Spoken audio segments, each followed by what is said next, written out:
Is your Apple CarPlay acting up in your BMW X3? Let's get it reset and running smoothly in under 2 minutes. Stats show that nearly 85% of connection drops are resolved by a quick system refresh. Before we dive into the settings, let's look at the standard diagnostic process. Start by clearing the connection history on both your iPhone and your BMW iDrive system. Often, the issue is just an outdated iOS version or a corrupted cache file.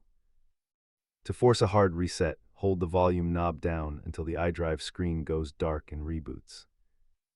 Try the hard reset first, as a dealer visit for software updates can be quite costly. As you can see, the hard reset method is the most effective way to restore your connection.